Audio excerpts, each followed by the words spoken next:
So with the diff in place and back to normal, without the stretcher on, the bolt caps on, what have we got for backlash? Well, we've got the gauge set on 0, 7.5. That's pretty damn good.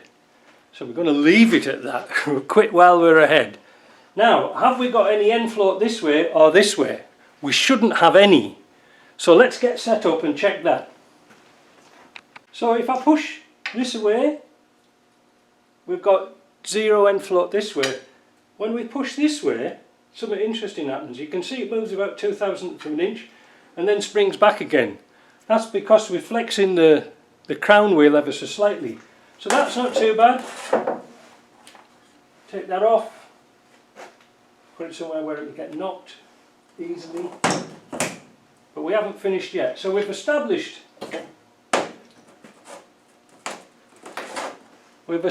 our backlash, we've established our preload. All we've got to do now is put the proper bearings in, take the dummy bearings off, leave the shims as they are, put the proper bearings in, and that bit's done. But we're not finished yet, because now we've got to do the crown wheel, we've got to do the pinion crush sleeve. Ooh, we'll do that in another video. Right. I've taken the pinion out and now we're going to change the bearing to the real bearing, not the dummy, the race.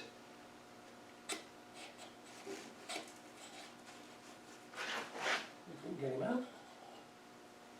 There. To signify that this is the dummy bearing, I've just put some little notches, 4 little notches, so I know that that is the dummy bearing. So what we're going to do now is just going to check our position of our shims again, and then we're going to draw this in with a bar, like a threaded bar. That's pretty easy, isn't it? You don't need to see that, do you? Because I'm not going to take this over to the press. With that established, I think it is a cup of tea time actually. We'll put the pinion in, we'll put some oil on the pinion, put the pinion in, and set it up ready for the crush sleeve. Right, now I've got this set up, I've got the clamp off, I've still got the dummy bearings in here, but what we're going to do now is check for a tooth pattern.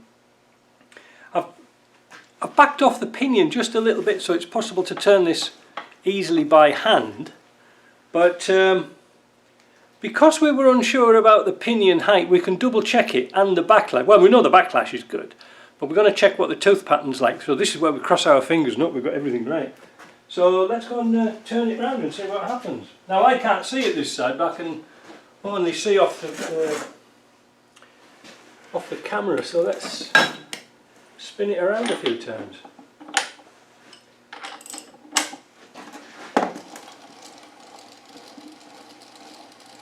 Now you're supposed to put a bit of resistance in there. So we'll try it that way, and then we'll try it the other way. This is called coasting. Right. What does it look like? Bloody hell, that's good.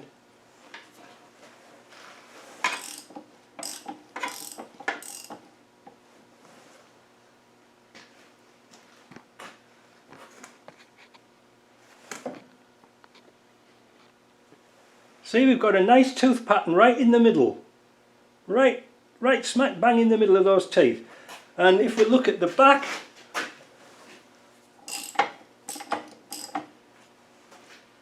we've got an equal pattern right at the back. Whoops, I've gone a bit too far there, wait a minute. There, can you see this? You might not be able to see the back, can you see the back? Yeah. So there's the back of the tooth here.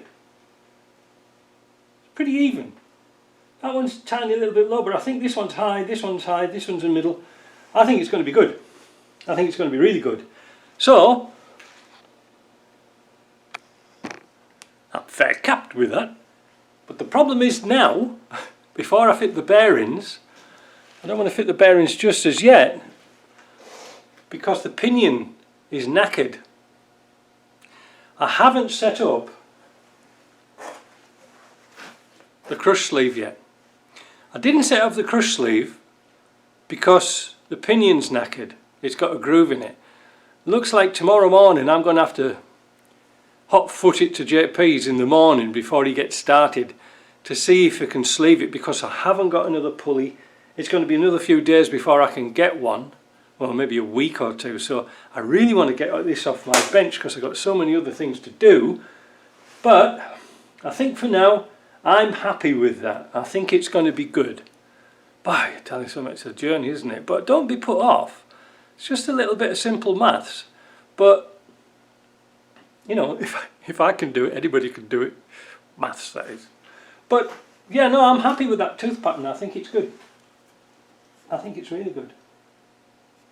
Right. Now we're going to just put a bit of sealer around here,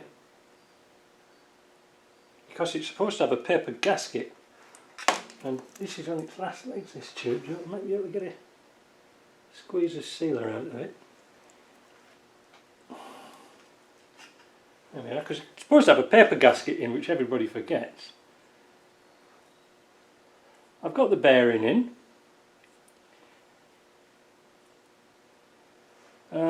The crush sleeve is here. It's already on the thingamajig. Now we're going to put the seal in.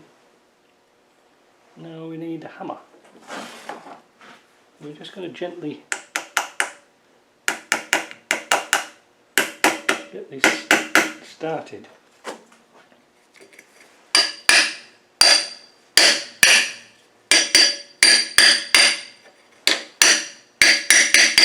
It comes against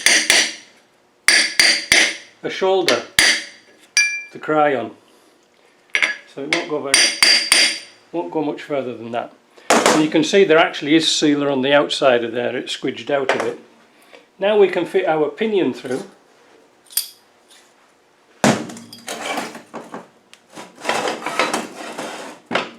We've oiled the bearings up.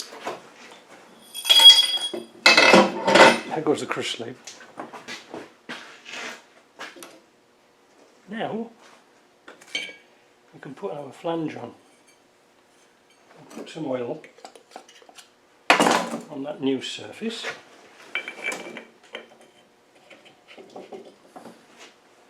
And push that on. We're just going to tighten it down a little bit to get the washer on.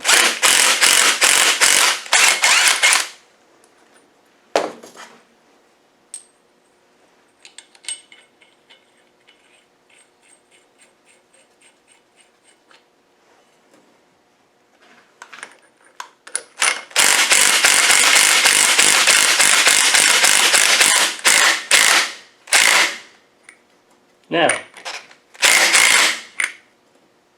you can probably see there that it's all loose.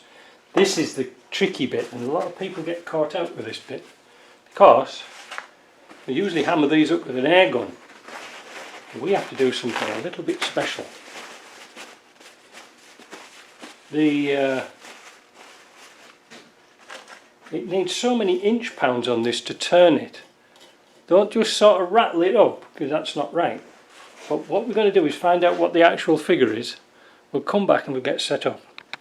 Right, almost the last bit. The crush sleeve needs tightening up, so there's a rotational force of 4 Newton meters, or 30 to 40 inch-pounds. How the hell are we going to measure that? Well, I found at the, what was it now? Prince's Auto, this nice little 1/4 inch drive torque wrench, which is actually measured in inch-pounds and Newton meters. And lo, there's 30 to 40 Newton meter, 40 to inch-pounds. So that's the resistance. So how are we going to do that? Well, it's going to be kind of tricky because I'm really close to the thing. So we're going to tighten it up, and we're just going to do a little bit at a time. Now, wait a minute, see if I can get this on here. Right, see what we're going to do? We're going to pull that down. Do a little bit. Try it. You'll feel it, you know what I mean?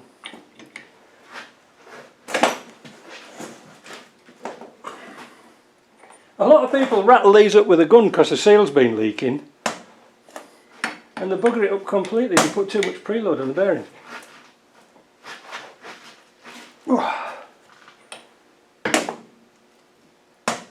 They are a nasty, nasty thing to set up.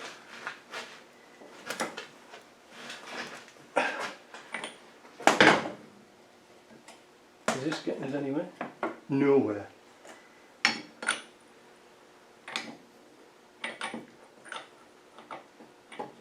What a workout.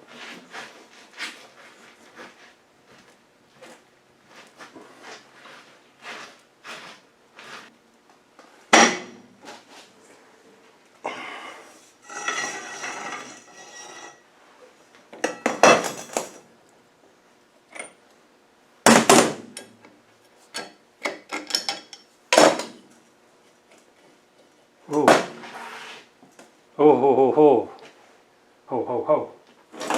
Now we're getting there. Whew. What a workout.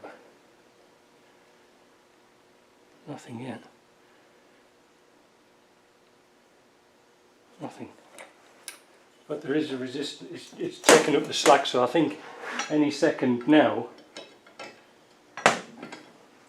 we're going to get this.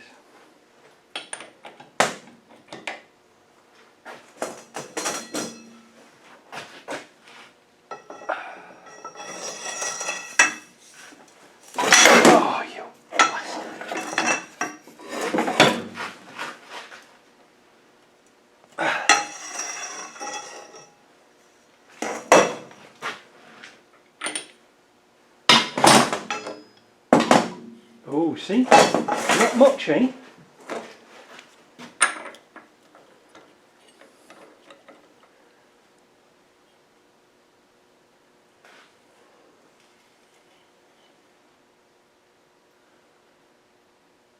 It's about 5.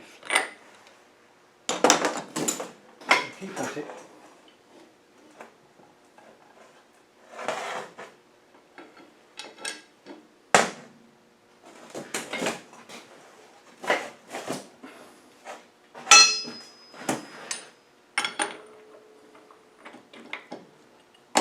It says in the book it's quite tight it's quite hard to start off, and then all of a sudden it goes very quickly. I'm not kidding.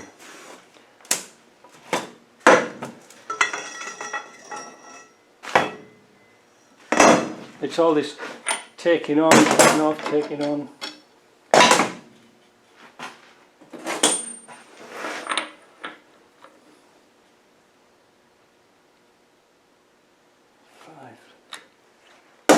Keep at it. Somebody else is going to do it.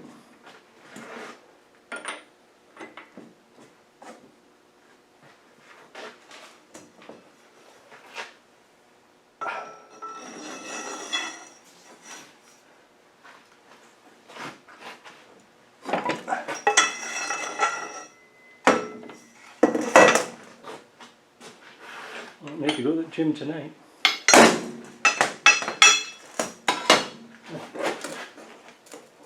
Oh, oh, oh.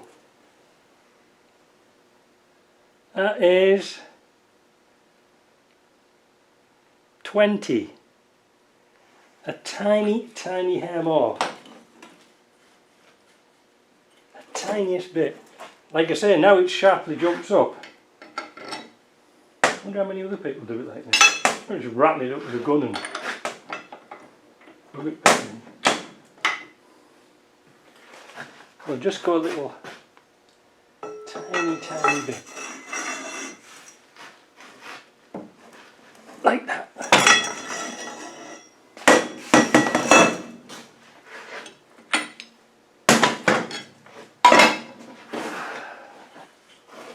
Feels right. I don't think that 1 1/4 is an 1 1/4 in there. See, that's showing 10.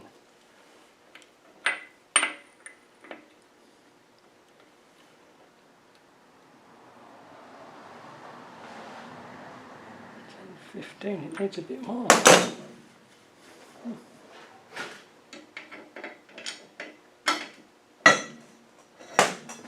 dangerous bloody things, aren't they?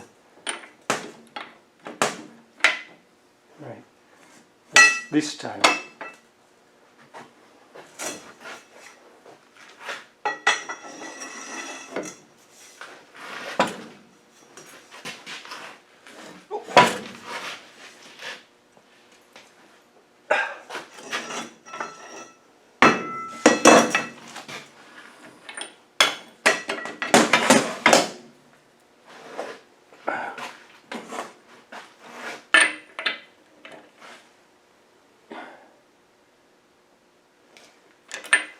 There's my better socket.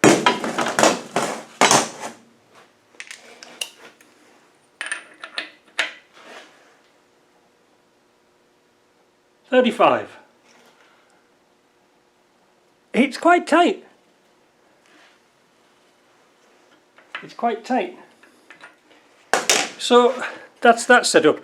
It really is. I mean, you can turn it around. It's good. But the thing is, it's went like a pig now. That we couldn't do that while the diff's in. You get my drift. It's easy to do it with the diff out. So all we've got to do now is pop the bearings on. What time is it now? Bloody hell, I've been doing this for 6 hours. Messing about. We'll pop the diff in. And then, pop the bearings on the diff and then put it in. Well, I jumped the gun a little bit.